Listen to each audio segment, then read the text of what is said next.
A single vicious sound can shatter a life of luxury. For Evelyn Vance Sterling, that sound was the sharp crack of her husband's hand against her face, echoing through the sterile, silent halls of a hospital.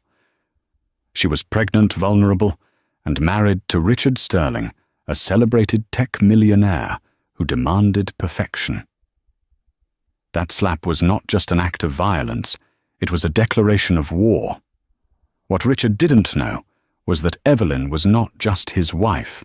She was the only daughter of Arthur Vance, a titan of industry, with an empire built on steel and strategy. This isn't just a story of revenge, it's the anatomy of a takedown. How did one man's unforgivable fury unleash a father's calculated wrath and bring a billion-dollar company to its knees in a public courtroom spectacle? The Sterling residence in the exclusive enclave of Atherton, California, was less a home and more a monument to modern success. It was a sprawling structure of glass steel and stark white concrete, designed by a famed Japanese architect to blur the lines between inside and out. Floor-to-ceiling windows overlooked meticulously manicured gardens where not a single blade of grass dared to grow out of place. It was a house that graced the covers of architectural magazines, a testament to the meteoric rise of its owner, Richard Sterling, founder and CEO of Sterling Innovations. Yet for his wife, Evelyn, it felt like living inside a beautiful, sterile museum exhibit. Evelyn traced the rim of her porcelain teacup, the warmth a small comfort, against the morning chill that always seemed to linger in the cavernous, open-plan living room. Richard sat opposite her at the 20-foot-long Italian marble table, not looking at her, but at the tablet propped up beside his plate of untouched avocado toast. His brow was furrowed in concentration, his thumb swiping impatiently through stock market data and company analytics. This was their morning ritual, a shared space occupied by two separate worlds. The quarterly projections for Aura are looking phenomenal, he announced to the room, not to her. Aura was his company's flagship product, a revolutionary smart home integration system. We're projecting a 17% beat on analyst expectations. The stock will soar. That's wonderful, Richard Evelyn said, her voice soft. She placed a hand over her gently swelling belly, a protective gesture that had become second nature over the past 5 months. The baby, their son, was the one thing in this cold house that felt entirely hers, a secret source of warmth and hope. Richard finally looked up, his gaze sharp and assessing. At 38, he was handsome in a severe, sculpted way. His dark hair was perfectly styled, his jawline sharp, and his eyes, a piercing shade of grey, seemed to calculate and appraise everything they saw. He was a man entirely self-made, a fact he mentioned with relentless frequency. He'd clawed his way up from a working-class background in Ohio, fueled by a ferocious intelligence and a bottomless well of ambition. He saw the world as a series of problems to be solved, of assets to be acquired, of competitions to be won. He had acquired Evelyn Vance, the daughter of old-money industrialist Arthur Vance, with the same strategic precision he applied to a corporate takeover. Marrying her was his ultimate victory, the final seal of his arrival into the stratosphere of the elite. His eyes fell to her hand on her stomach. "Have you been doing the prenatal yoga routines I downloaded for you?" he asked, his tone less of a question and more of an audit. "Yes, every morning," she replied. "And the nutritionist-approved meal plan is on the fridge." "Good. I want him to have the best possible start. No compromises." He said "him" with a certainty that allowed for no other possibility. He'd already named the nursery renovation project, Project Air. The illusion of their perfect marriage was as carefully constructed as their home. To the outside world, they were a power couple, the brilliant tech visionary and his beautiful, elegant wife. They were photographed at charity galas, their smiles perfectly calibrated for the cameras. But behind the closed doors, Evelyn felt the constant crushing weight of Richard's control. It had started small suggestions about her wardrobe critiques of her friends, whom he deemed unambitious, a meticulously managed joint calendar that left no room for spontaneity. Over time, it had escalated. He monitored her credit card statements, questioning every purchase. He'd installed Aura in their home, and while he sold it to the world as a convenience, Evelyn knew it was also his surveillance network. He could adjust the lights, see who was at the door, and monitor the security feeds from his phone anywhere in the world. She was a bird in a gilded cage, and he held the smart access codes. Her father, Arthur Vance, had been skeptical of Richard from the beginning. Arthur was a man of a different era and a different class. His wealth was generational, built on steel logistics and shrewd long-term investments through his company, Vance Consolidated. He was quiet, observant, and possessed a spine forged in boardrooms where deals were sealed with a handshake, not a flashy press release. He saw a brittleness in Richard, a desperate hunger for validation that he found distasteful. "He doesn't love you," Evelyn, Arthur had told her gently before the wedding. "He's acquiring you. You're his most prized asset." Evelyn, blinded by Richard's charisma and the whirlwind romance he had so expertly orchestrated, had dismissed her father's concerns. She'd believed in the man who'd courted her with poetic emails and grand gestures, not the man who now checked her daily caloric intake on a shared app. "We have your 20-week anatomy scan today. At 2, Richard said, tapping his tablet to bring up their schedule. "My meeting with the board has been pushed to 4 so I can make it. Everything needs to be on schedule. Dr. Peterson at St. Jude's is the best I've made sure of it." Of course he had. Everything in their life was the best, the most exclusive, the most expensive. It was all part of the Sterling brand. "I'm looking forward to it," Evelyn said, trying to inject some genuine enthusiasm into her voice. "I just want to know he's healthy." Richard's gaze hardened for a fraction of a second. "He will be. He's a Sterling. There are no defects."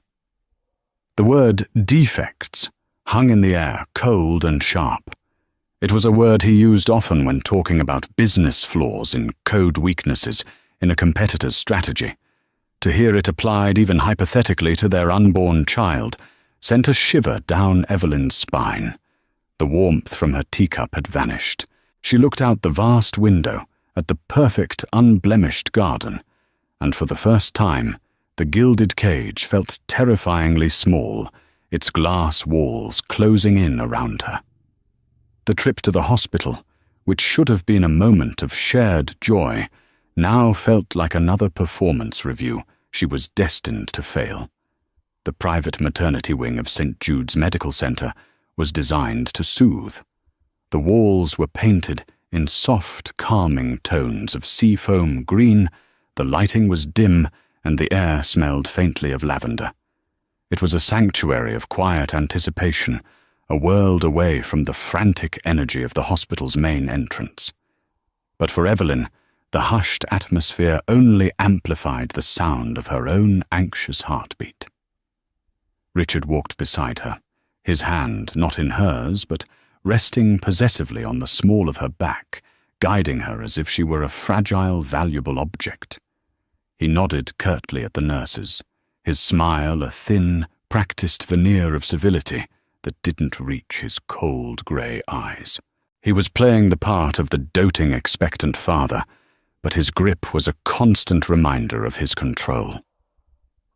Inside the ultrasound room, Dr. Peterson, a woman with kind eyes and a reassuring demeanor, greeted them warmly. "Evelyn, Richard, good to see you both. Ready to get a good look at the little guy."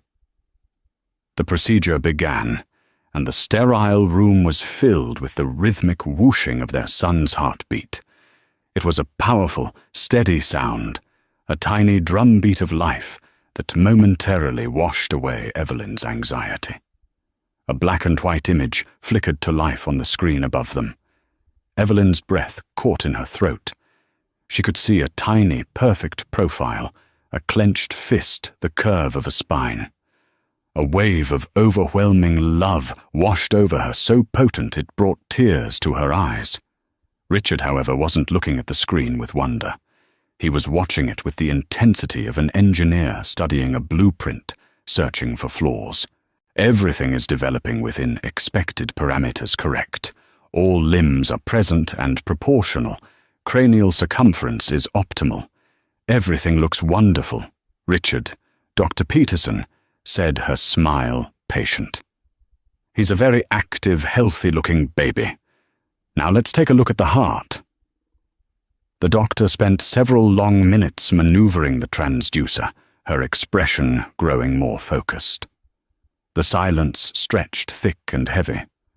Richard's fingers drummed an impatient rhythm on the arm of his chair.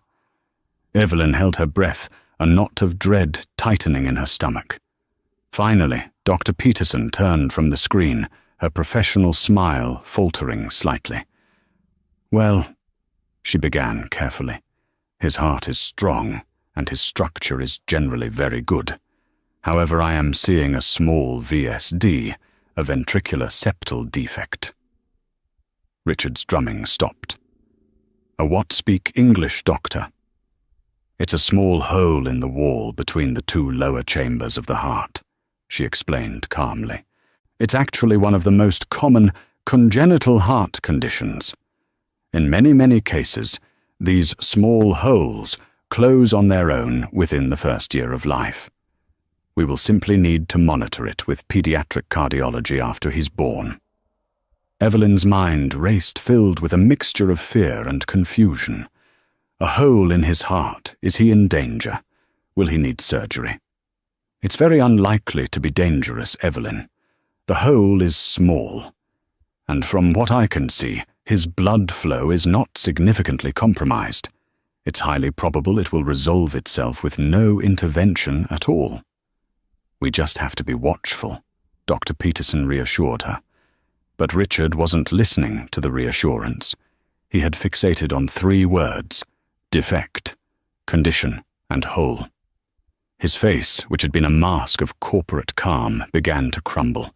A dark flush crept up his neck. "A defect," he repeated, his voice dangerously low. "You're telling me he's defective?" "That's not the term I would use, Mr. Sterling, Doctor," Peterson said, her tone becoming more formal. "It's a common, manageable condition. Your son is, by all other measures, perfectly healthy." Richard stood up abruptly, his chair scraping loudly against the floor. "This is unacceptable. Is this genetic? Did this come from her?" He gestured at Evelyn with a dismissive flick of his hand, as if she were a faulty piece of equipment. Evelyn flinched the accusation, stinging more than any physical blow. "Richard, stop it."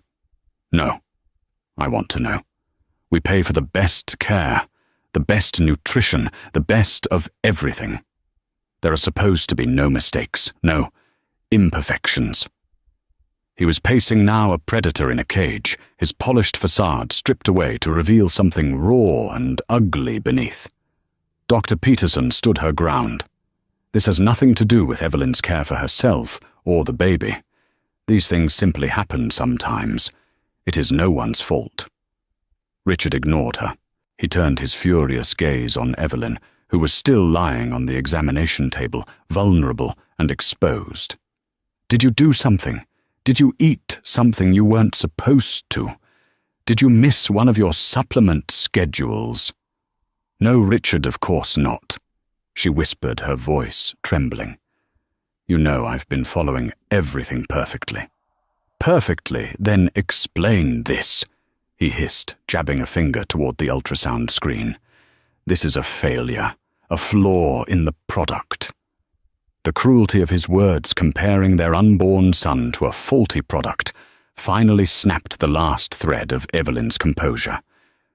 "He is not a product. He is our son, Richard. and he needs us to be calm and supportive, not this. They were in the hospital corridor now, Dr. Peterson having tactfully suggested they continue their discussion outside. Richard had practically dragged Evelyn from the room. The soothing seafoam green walls of the hallway felt mocking a stark contrast to the violent turmoil brewing within him. Supportive, you want me to be supportive of mediocrity, of imperfection, he snarled, backing her against the wall. His face was inches from hers, his eyes blazing with a narcissistic rage she had never seen up close. A young nurse pushing a cart paused at the far end of the hall, her eyes wide. He is a baby, not a balance sheet, Evelyn cried, her voice rising with a strength born of desperation and a mother's instinct. There is nothing wrong with him. It's a small thing the doctor said will likely fix itself. I don't deal in likely, I deal in certainties, he roared. My son was supposed to be perfect, an extension of my success. You have failed me, Evelyn. And then it happened. In a flash of unrestrained fury, he raised his hand. The sound of his palm connecting with her cheek was a sickening crack that silenced the entire hallway. It was sharp, loud, and utterly definitive. Evelyn's head snapped to the side, the impact stinging, shocking her into a moment of pure, white-hot silence. The physical pain was a dull throb compared to the profound, soul-shattering agony of the betrayal. It wasn't just a slap. It was the complete and utter demolition of the man she thought she had married. In his place stood a monster, his face contorted with a rage that was terrifying in its intensity. She raised a trembling hand to her cheek, her eyes wide with horror and disbelief. She looked at him, truly looked at him, and saw nothing of the charming, ambitious man she'd fallen for. She saw only a tyrant, a bully, a man so pathologically obsessed with control that he would strike his pregnant wife in a hospital corridor over a perceived imperfection in his unborn heir. The nurse at the end of the hall gasped, her hand flying to her mouth. Richard seemed to notice her for the first time, and a flicker of awareness of panic crossed his features. He had just lost control in a public space. He had created a witness. He took a step back, his expression shifting rapidly from rage to a twisted semblance of regret. Evelyn, I didn't mean... The stress... But his words were meaningless noise. The spell was broken. The gilded cage had been shattered, its bars revealed to be nothing but cold, hard iron. In that moment of searing clarity, Evelyn Van Sterling made a decision. She would not go back to that house. She would not raise her son perfect, or not in the shadow of this man. Without a word, she turned and walked away from him. Each step was deliberate, fueled by a nascent fury of her own. She walked past the shocked nurse, her chin held high, her hand protectively over her son. She didn't know where she was going, only that it was away from him. As she pushed through the doors of the maternity wing and into the main hospital, she pulled out her phone, her fingers shaking, but her purpose resolute. She scrolled to one contact and pressed the call button. A voice answered on the first ring, calm and steady. Evelyn, is everything all right? She took a shaky breath, the dam of her composure finally breaking. Dad, she sobbed the single word, carrying the weight of years of unspoken fear, and a single moment of unforgivable violence. Dad, can you come and get me? The Vance estate in Woodside was the antithesis of Richard's Atherton glass box.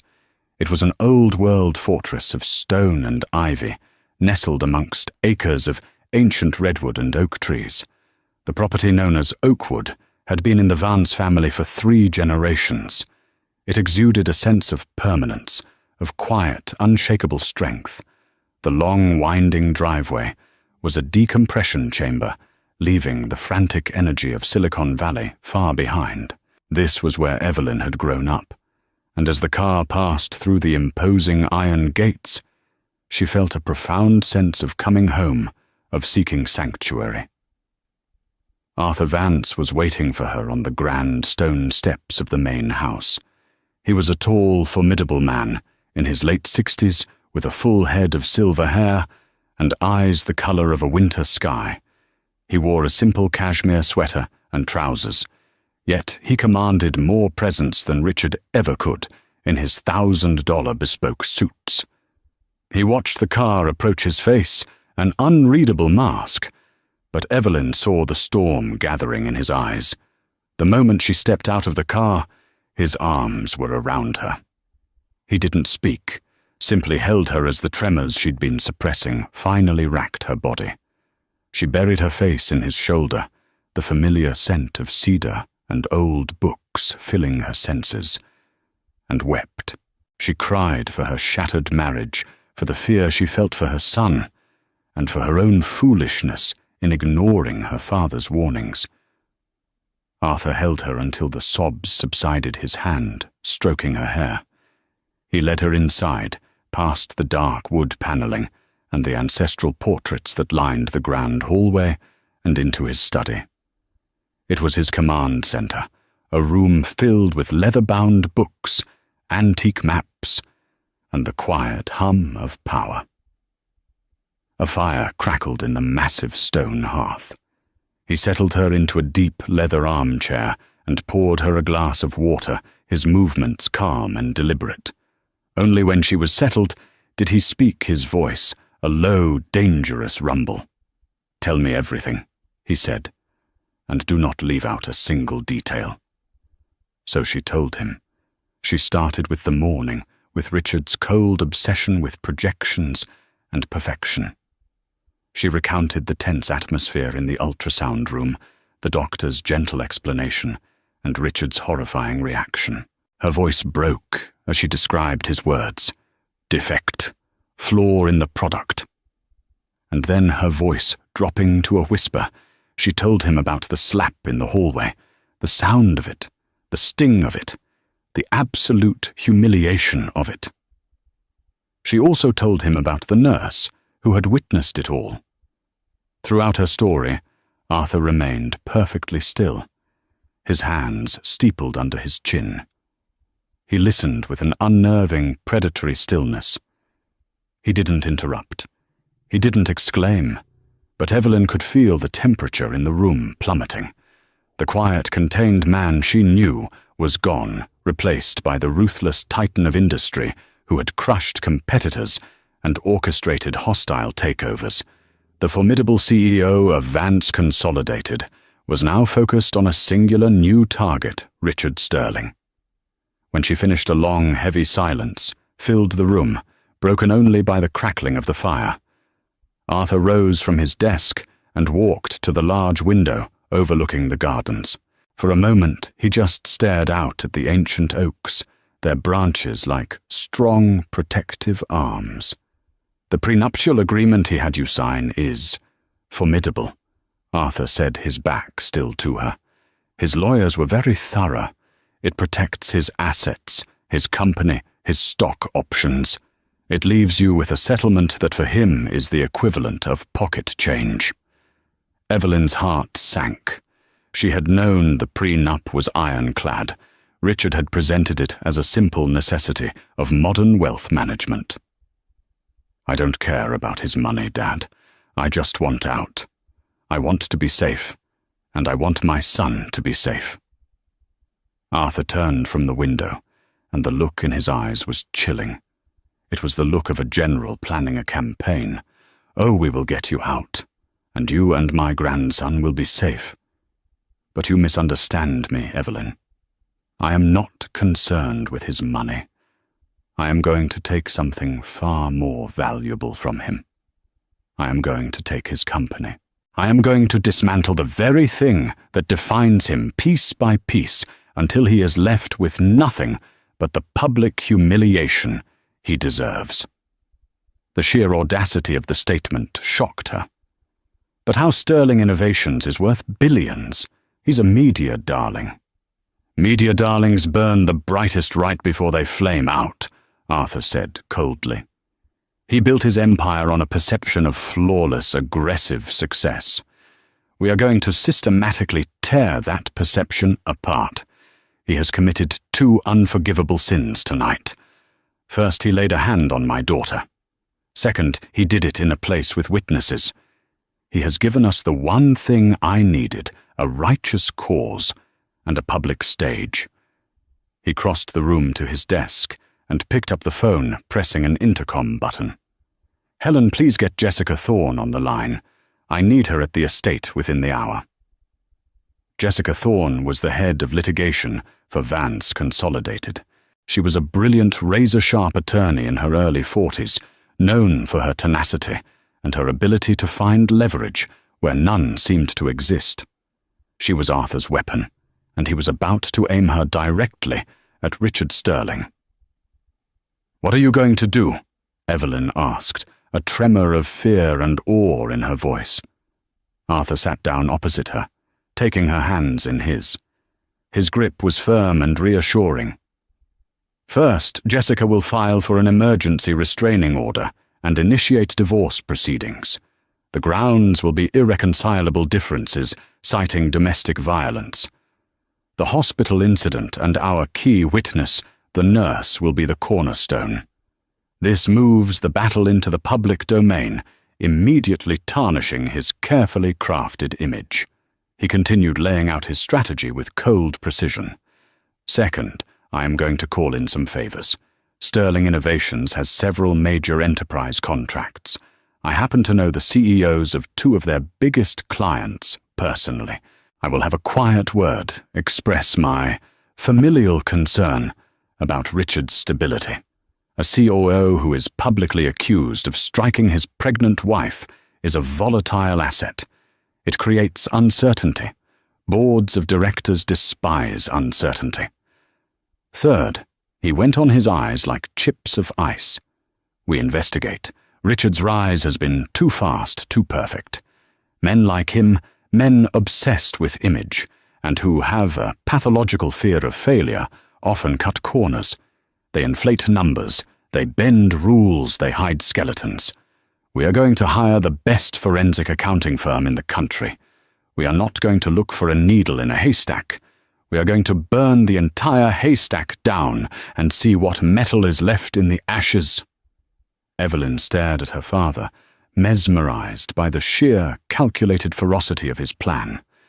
This was a side of him she rarely saw, the side that had built and protected an empire for 40 years.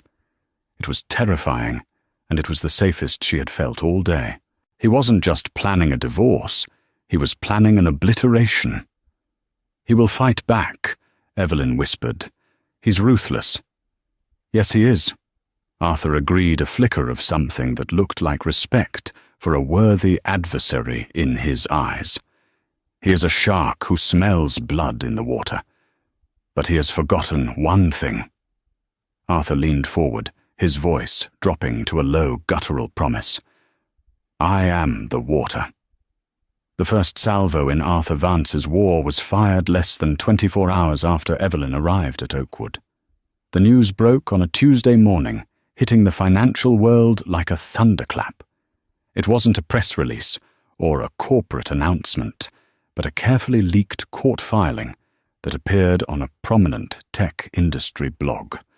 Sterling Innovations CEO Richard Sterling served with restraining order, accused of domestic violence, by pregnant wife Evelyn Vance Sterling. The headline was explosive. The article detailed the filing, citing an incident at St. Jude's Medical Center.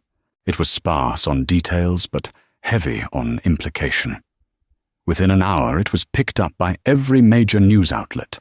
Richard Sterling, the golden boy of Silicon Valley, the visionary who spoke at conferences about building a better future, was now facing accusations that were toxic to his brand. Richard's response was swift and arrogant. He released a statement through a high-priced crisis PR firm. "These are baseless and malicious allegations, timed to extract a larger settlement in a divorce I was already planning to initiate. It is a desperate and undignified move by a troubled woman and her family.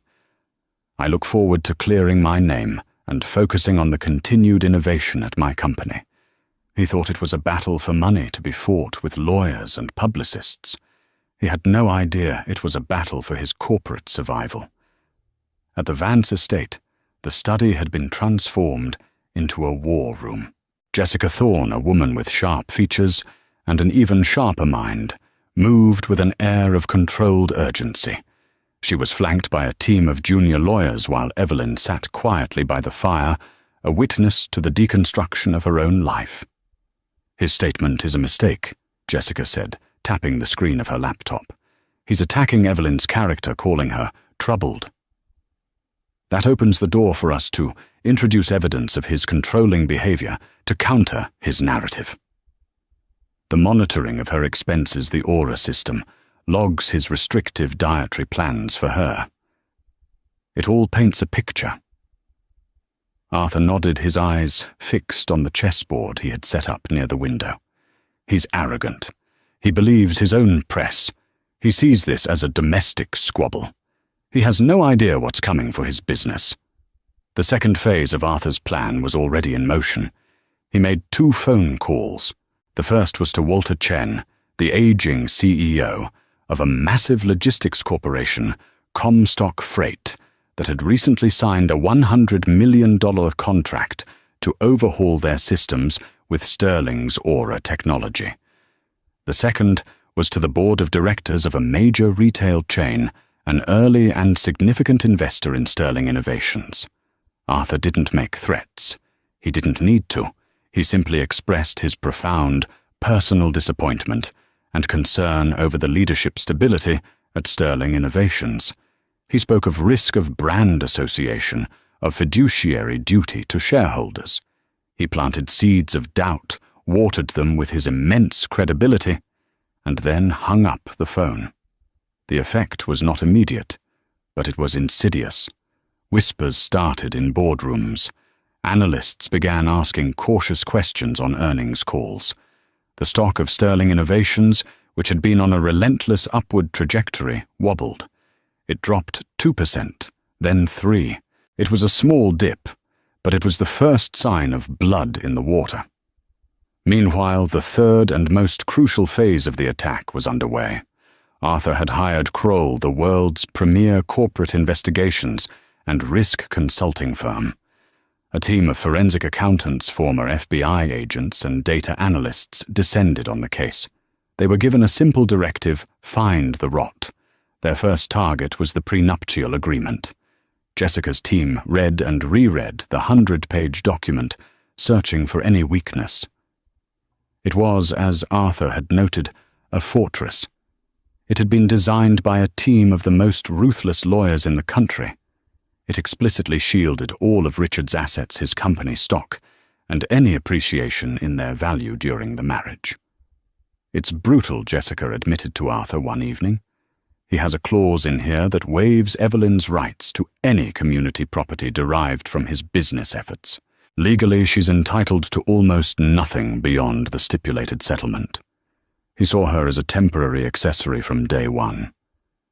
Evelyn, overhearing this, felt a fresh wave of humiliation.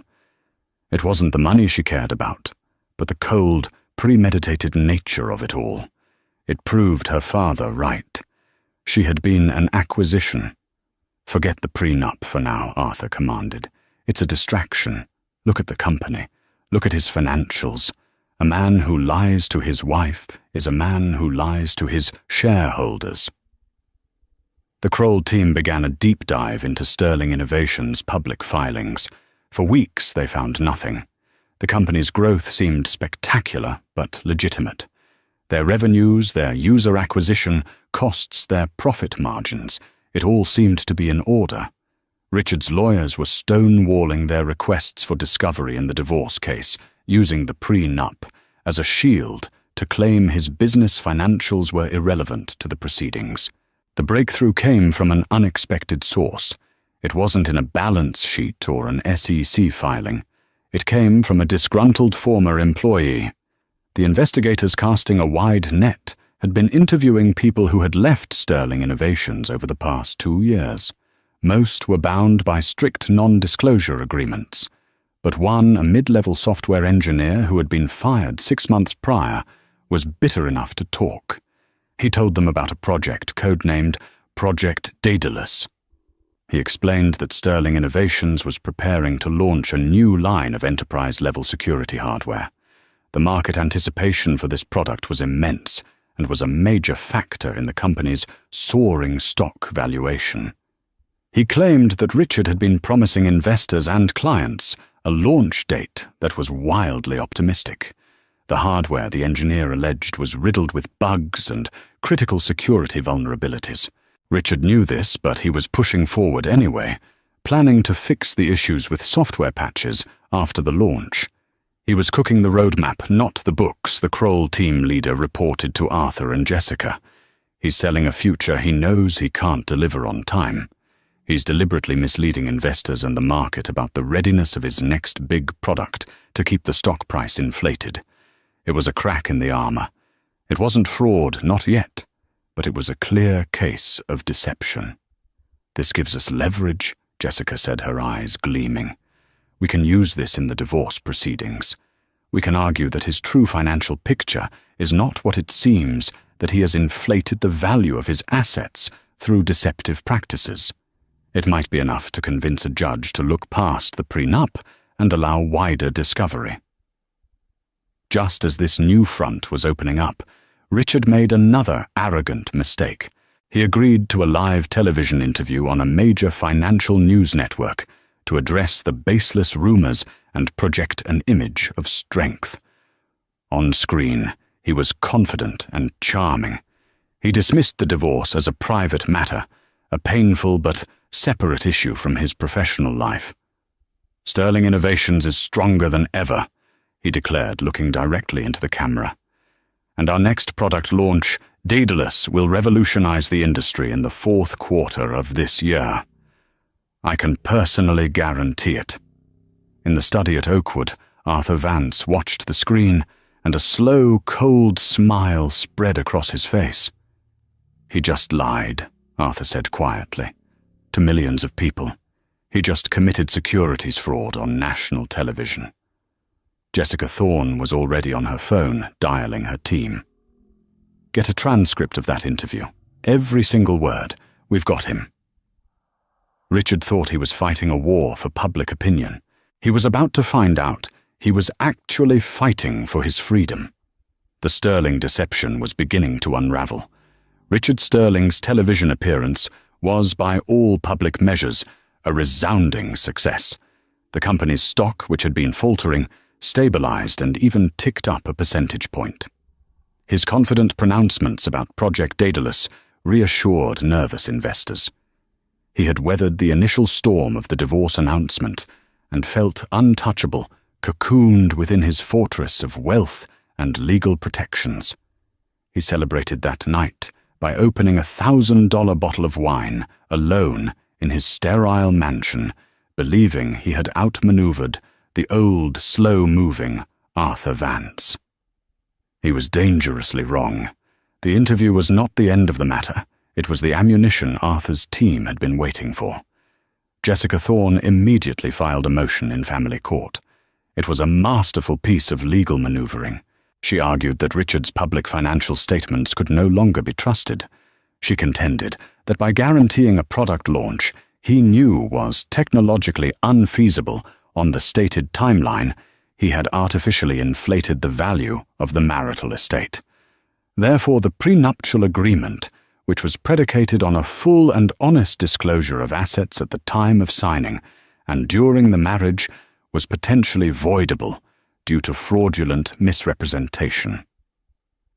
"He's not just misleading the market," Jessica argued before a skeptical judge.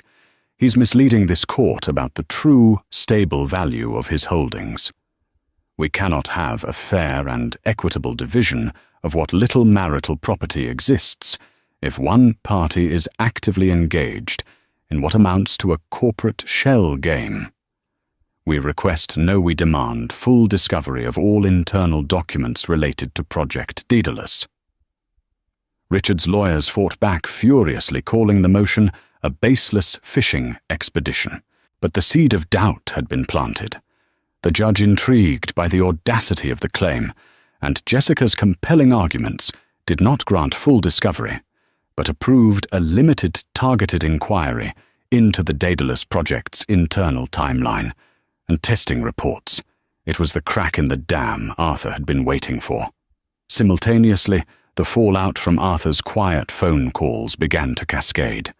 Comstock Freight, the logistics giant, announced it was indefinitely postponing the integration of Sterling's Aura system, citing a need to reevaluate their technology partners in light of new information. The carefully worded press release never mentioned Richard's personal life, but everyone in the industry could read between the lines. The loss of a $100 million contract sent a shockwave through the tech community. Sterling Innovations stock dropped 7% in a single day. Panic began to set in within Richard's inner circle. His board members, who had previously been placated by his confidence, were now calling at all hours, demanding answers. The atmosphere inside the gleaming headquarters of Sterling Innovations turned from one of arrogant ambition to quiet paranoia. The pressure was most intense on one man, David Chen, the chief financial officer of Sterling Innovations. David was a brilliant but cautious accountant who had been with Richard from the early days. He was the architect of the company's financial models, but he was increasingly uncomfortable with the chasm between Richard's public promises and their internal reality. He knew the Daedalus hardware was a mess. He had argued with Richard in private, warning him that they were creating a massive liability. Richard had dismissed his concerns, blinded by his own hubris. "We sell the future, David," he'd said. "We'll make the present catch up later." David Chen was now in an impossible position. He was being asked to sign off on financial projections he knew were built on a lie. The court's new inquiry into Daedalus meant that his work would soon be under a legal microscope. He had a family, a reputation, and a professional license to protect.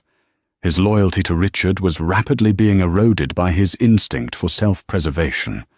Arthur Vance, a master of understanding human motivation, suspected this.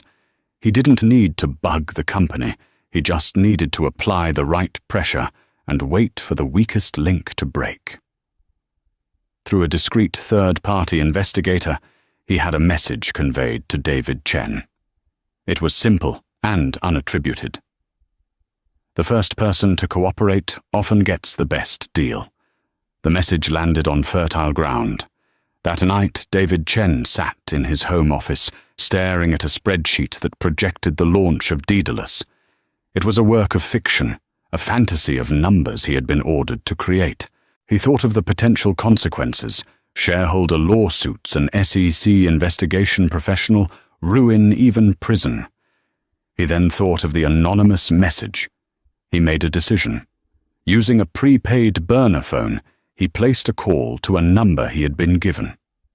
Jessica Thorne answered. "This is David Chen," he said, his voice barely a whisper. "I'm the CFO at Sterling Innovations. I believe I have information that will be of interest to you and Mr. Vance. I am willing to talk, but I will need assurances. Protection." It was the call the Vance team had been working towards for weeks. In a secret meeting arranged in a nondescript hotel conference room, David Chen laid everything bare. He brought with him a fireproof briefcase containing a hard drive.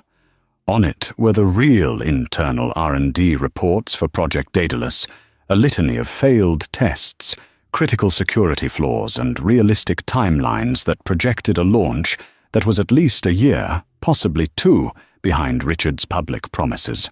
But he had something more damning. "It's not just the timeline," David said, his face pale. "There's more. To cover the R&D budget overruns for Daedalus, Richard has been creative with our accounting." He explained the scheme. Richard had been capitalizing operational expenses, treating routine costs like marketing and software maintenance as long-term investments on the balance sheet. This practice, a serious violation of generally accepted accounting principles, GAAP, made the company appear far more profitable than it actually was. It hid the ballooning costs of the failing Daedalus project and artificially inflated the company's net income quarter after quarter.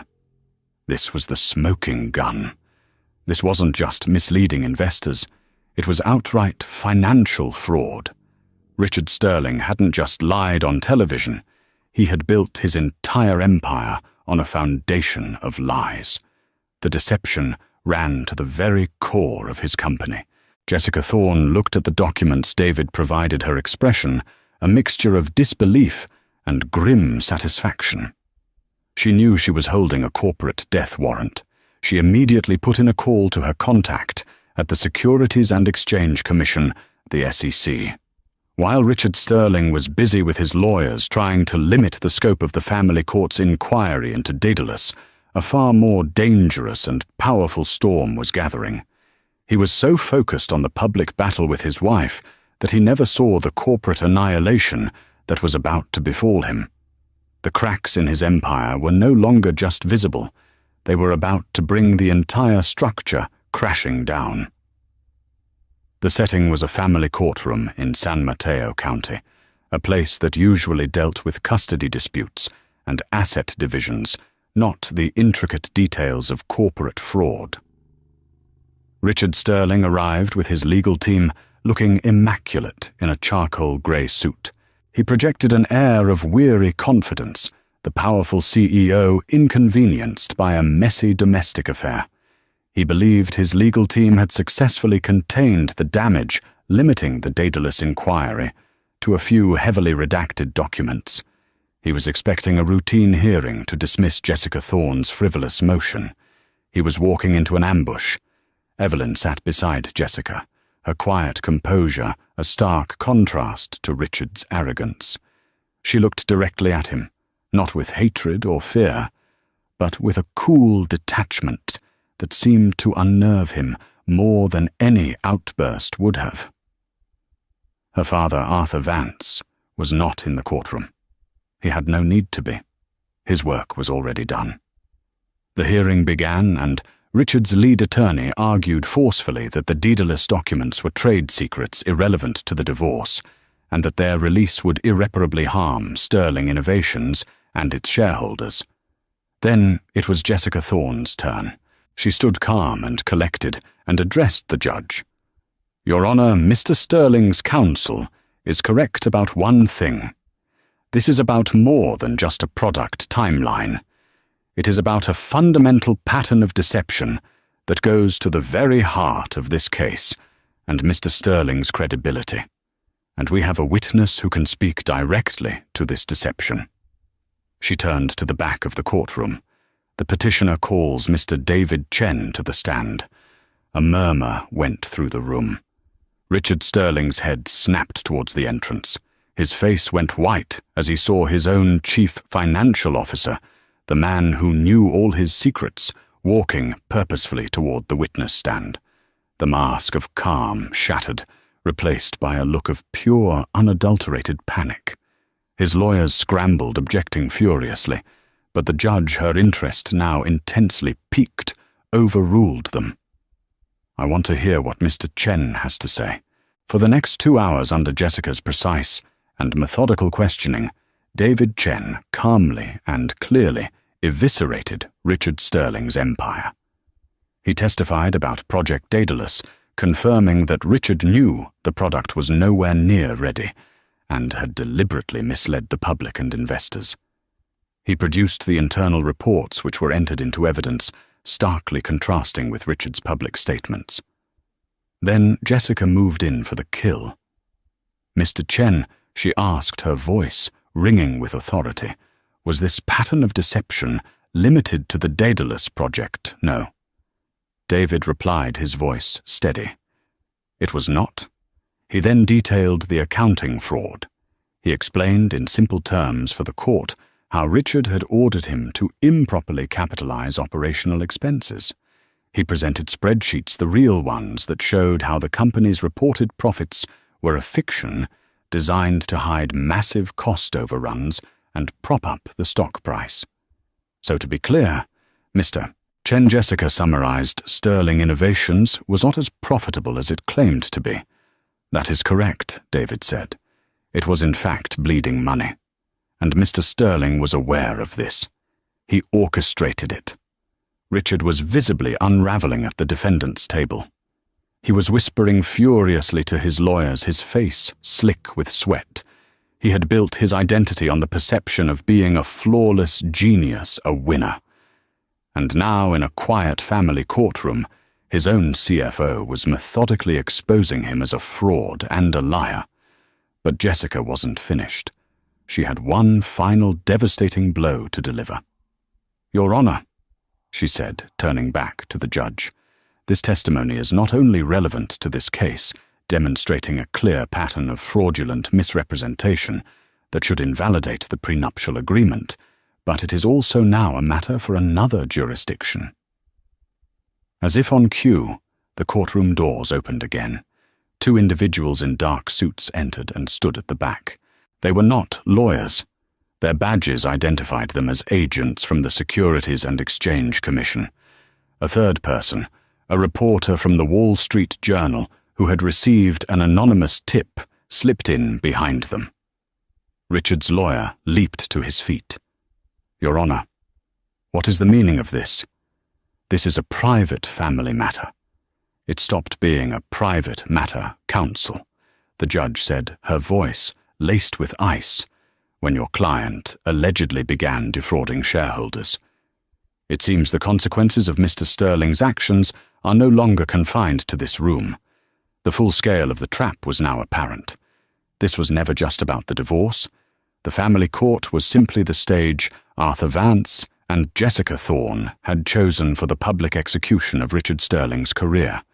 They had used the court's discovery process to legally obtain the evidence and the testimony they needed, and then delivered it on a silver platter to the federal regulators. Jessica rested her case. The courtroom was silent, the air thick with the stench of corporate ruin. Richard Sterling sat slumped in his chair, a broken man. His wealth, his reputation, his company, all of it had been built on a lie, and it had all been torn down in the space of 2 hours. As the judge called a recess, the SEC agents approached the defense table. One of them spoke in a low, formal tone to Richard. "Mr. Sterling, we will need to speak with you." The reporter from the Wall Street Journal was already typing furiously into his phone, crafting the headline that would be on every terminal by morning: "Sterling Innovations, CEO accused of massive fraud in divorce court testimony. SEC launches investigation." Evelyn watched it all unfold, not with triumph, but with a profound and somber sense of justice. She felt no joy in his destruction, only a grim relief. The man who had terrorized her, who had struck her and called her unborn child a defect, was being unmasked before the world. As she stood to leave the courtroom, her hand resting on her stomach, she did not look back at the wreckage of the man she had once loved. She was looking forward to the future, to the new life she was now free to build for herself and her son. The gambit had worked. The king had been toppled. The aftermath of the courtroom hearing was swift and brutal. The Wall Street Journal story detonated a firestorm. Trading of Sterling Innovations stock was halted, but when it reopened the next day, it was a bloodbath. The share price plummeted by over 90% before trading was halted again. The company, once the darling of Silicon Valley, was effectively worthless. The board of directors, facing an SEC investigation and a tidal wave of shareholder lawsuits, convened an emergency meeting and voted unanimously to terminate Richard Sterling for cause.